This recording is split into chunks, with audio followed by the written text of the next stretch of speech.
Hi there, I'm Beth and today I'll be showing you how to make a smart doll jacket using my own fragile sewing pattern. It's named this because I developed the pattern for a collaboration back in August. I made a smart doll version of the character Fragile from the game Death Stranding. I've now digitized my pattern to make it available to download, and will take you through the construction steps today. I've decided to kill two birds with one stone in a sense, and will make my jacket for my new grey smart doll, which you've hopefully seen recently in my Enchantarium unboxing video. She's going to be a vampire, so I'm choosing some grungy coloured fabrics to suit her. I'll be using recycled jeans and some red velvet with a dragon scale pattern on it. I've sketched up an idea of some extra vinyl decal decoration I want to add at the end. I also used the program Procreate to sketch out my jacket and try some different colour combinations before I cut any fabric. When I came across the red scaled velvet in my stash, I wanted to include that red splash of colour too. I think I might make her some trousers using Danny Chu's Solar Marine pattern at a later date. Let's look at the fragile jacket pattern now. The sleeves are made up of 4 pieces each, which look like this. Take note of the front and back markings. You'll cut 2 of each of these pieces mirrored. Next is the jacket front. There's the front collar piece and the front side, both of which you'll need 2 of mirrored, plus lining pieces for the collar. At the back we have 1 yoke, 1 centre back, and the back side piece, which will be cut twice, mirrored. The back pieces will assemble like this,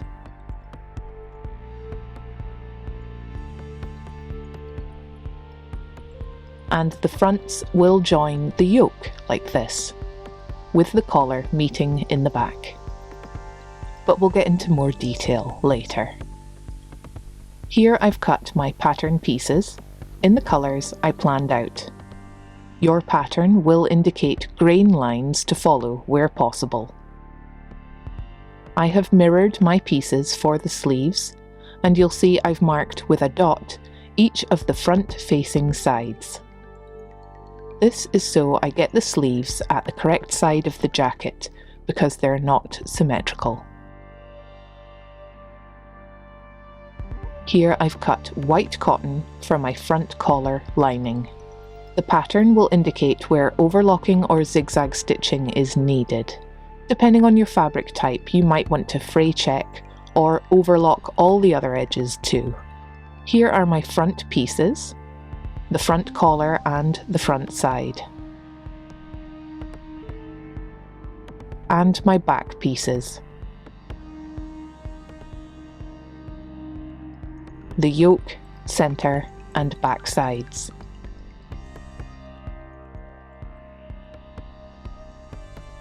I'll flip these over and they'll be joined together, right sides facing, in this order.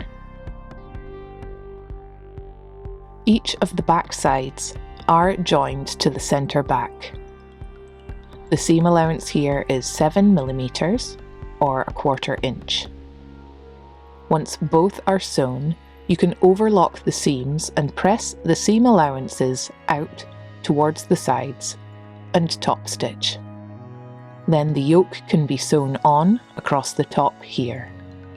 The seam overlocked and press upwards, then top stitched. Here you can see them joined and top stitched.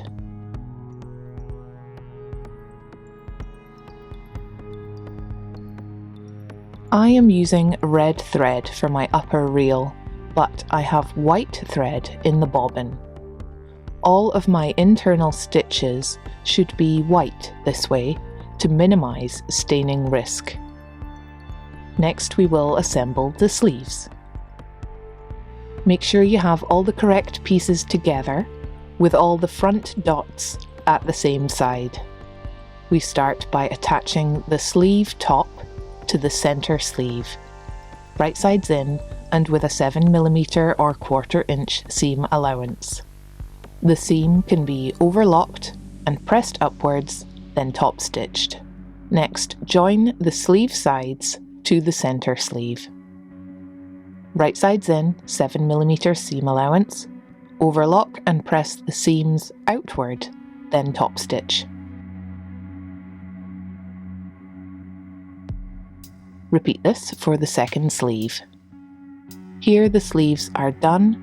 Again, you see the white bobbin thread inside and the red top stitching. We can trim off these little seam allowance triangles, just don't cut your stitches.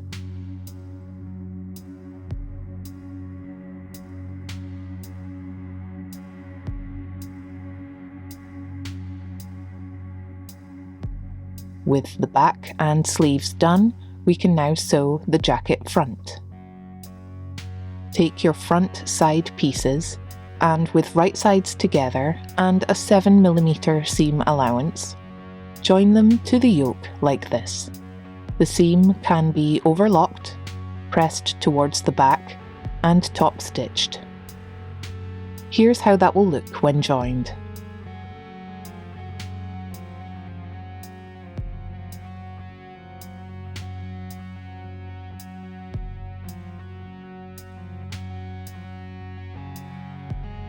Now we'll take the front collar pieces and join them right sides together, sewing at the centre back here.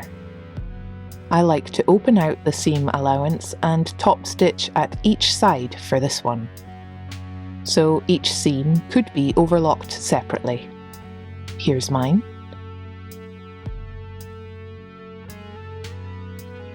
And next we'll join the collar to the front side and yoke pieces. Starting from the lower hem at each side, begin pinning and evenly distributing the seams. If you mark the centre point of your yoke, you can line it up with the centre back of your collar. I've smoothed out the bust point a little more, so there shouldn't be any puckering of your fabric there. I've used lots of pins and only pinned half of the collar here, but you'll see it's all evenly distributed with no pinches. Continue to pin the collar in place, then sew along this seam with the usual 7mm seam allowance. Make some snips in the seam allowance once sewn to ease the tension round the curves. Here, hopefully you can see mine sewn together. I've snipped the curves and have nice smooth seams over the bust and round the back of the collar.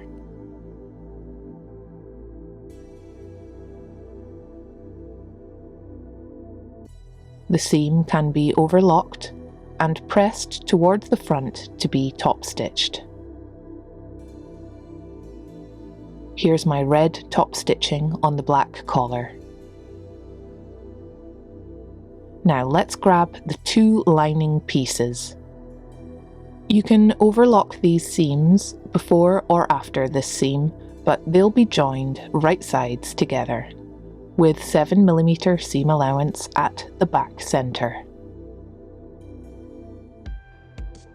Press open the seam allowance, then line up this front edge, right sides facing, with the front collar of the jacket.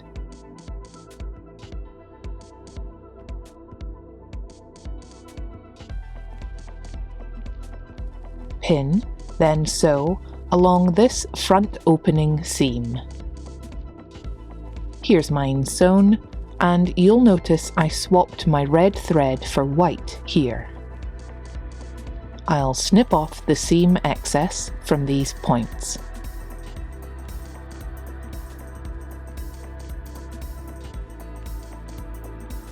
And will then snip into the seam allowance everywhere that there are curves. I'm careful not to cut my thread.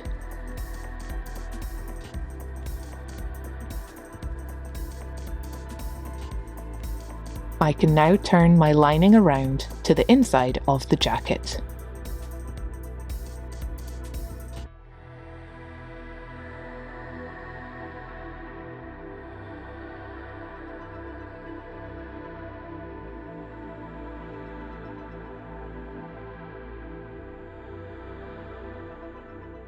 It's really coming together now.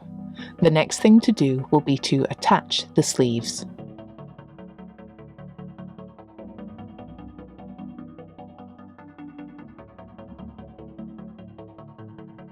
With right sides up, I make sure I have them at the correct sides. The sleeve side that faces front is a little smaller. Before pinning, I will cut slits into the seam allowance all along the arm's eye and along the top of the sleeve too. This will really help to ease the fabric and get our seams lined up. My slits are about 5mm long.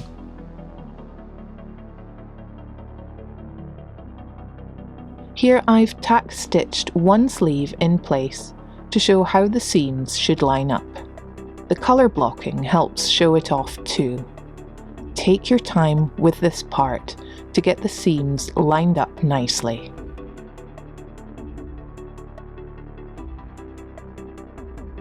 I've drawn on my sleeve where the stitch line will go, 7mm from the edge. I try to align the two sides and pin along that seam line before flipping it over to see if they're lined up right. No, I can see the red is misaligned here. I remove the pin and nudge the sleeve over a bit and pin again. Almost right. I nudge it a little more and pin. And yes, that's it. Repeat this for the other side of the same sleeve before distributing and pinning the rest of the seam allowance. I chose to tack stitch my sleeves before sewing them at the machine so they'd stay put. Once machine stitched, I then pressed the seam allowance in towards the collar and carefully top stitched it.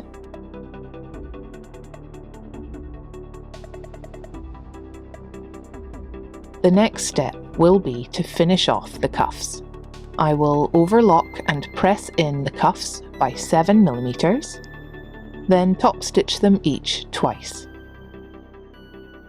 After that, we will fold the jacket right side in along the side seam. Align and pin before sewing along the side seam from cuff to hem. Repeat for the other side and cut snips into the armpit seam allowance to ease the curve. Here you'll see I've zigzagged the left seam after sewing, and on the right I'm snipping into the seam allowance first. Once your side seams are finished, turn your sleeves right side out. Here I'm using hemostat to help with that.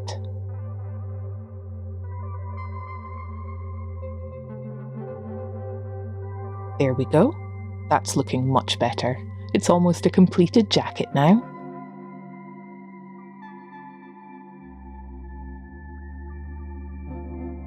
Just needs the belt and loops, which I've decided to make a little differently now in order to accommodate a lining layer inside. Here I have one belt cut from my outer fabric and one from my white cotton lining. This smaller piece is for the belt loops. The measurements of the belt and loops are specified on your pattern. Overlock or zigzag stitch one long edge of the belt loops piece and one edge of the lining.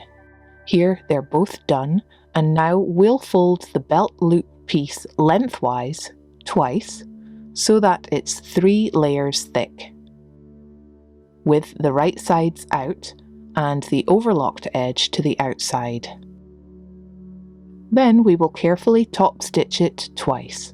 just a couple millimeters in from each long edge. I hope you can see that clearly, my red top stitching and the white thread on the underside.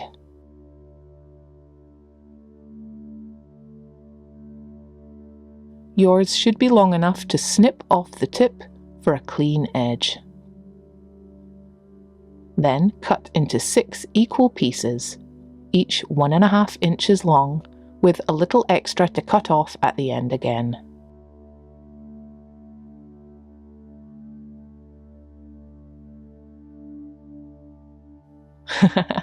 Well, despite my head being in the way, I hope you got that. With the jacket right side up, we will pin the belt loops into place next. The lining should be on the inside and could be pinned into place for now too. Right sides together, align the raw edges. I place mine just to the side of the seam where there are less layers to sew through. Here's a better look at where I place them all. I'll try to mark them on the pattern too. The side seams, you'll notice, are pressed in towards the back of the jacket.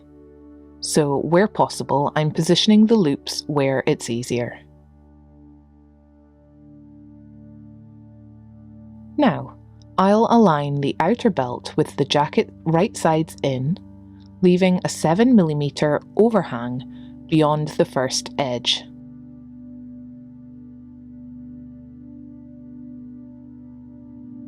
I will pin it in place and work my way along the lower hem. My fabric has a little stretch to it, so if you have more than 7mm overhang at the end, you can snip it off. Once pinned, sew along the hem, catching all the belt loops as you go, with a 7mm seam allowance. Here's mine. You can see I have excess at one end, and that the belt loops will fold downward with the belt.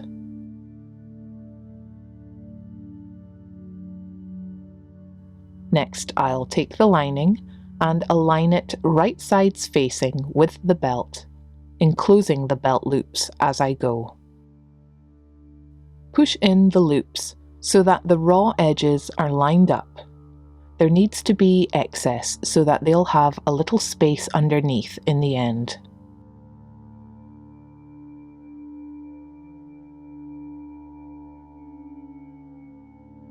Looking at the end here, you'll see the seam allowance we sewed previously is pointed down. Keep this fold intact as we sew, because the belt lining will flip round and cover this up shortly.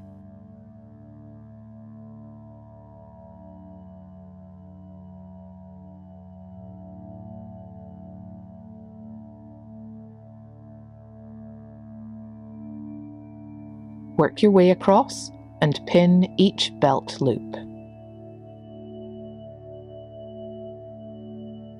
Here at the other end, I'm careful to keep the seam allowance tucked down and pin into place.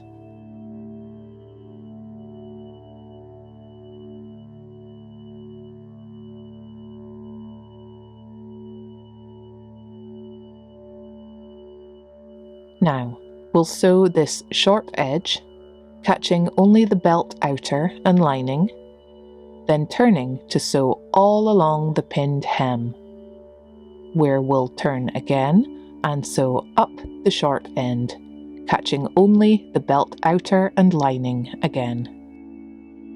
Then I can snip off the excess, trim the corners, and turn the belt lining toward the inside.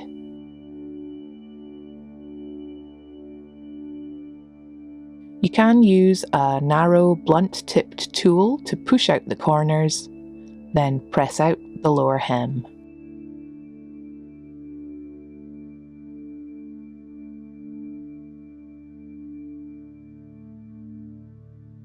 The belt lining will have its overlocked edge visible this way, and it'll cover up the inner seam allowance. We can pin it neatly along the lower hem and could press with the iron if desired.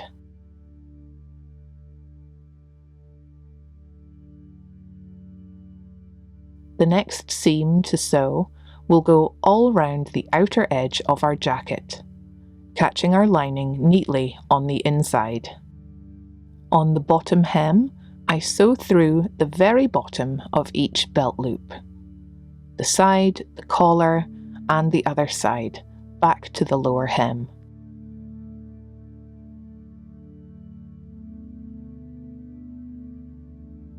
On the inside, I recommend using white thread and hand stitching the lining to secure it. You could make stitches only where the lining meets an internal seam, so the thread doesn't show on the outside.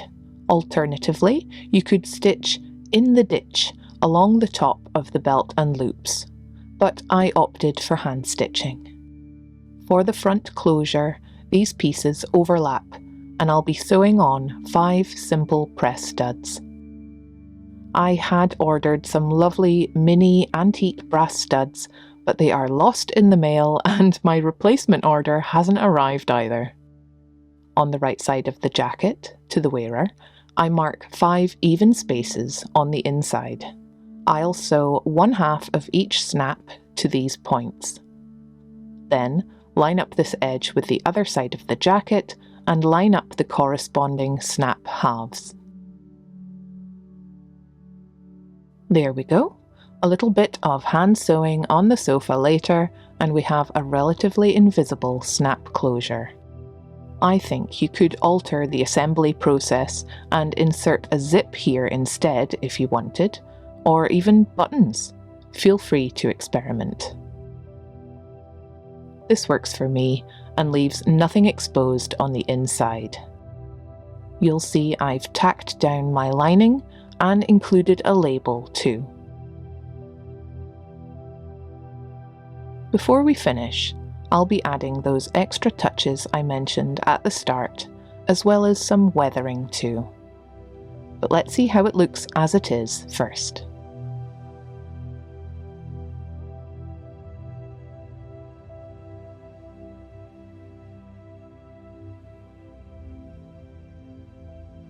Oh yes, I'm really happy with the colour blocking on this one. I think it'll suit my Marceline when she's all painted and finished. I love how it hugs her curves, but isn't too tight to be worn over something else. What do you think of the jacket as it is now? It's all going to change soon. I wonder how you'll all make your own versions. Will you add some colour, mix it up, or keep it neutral? Let me know in the comments.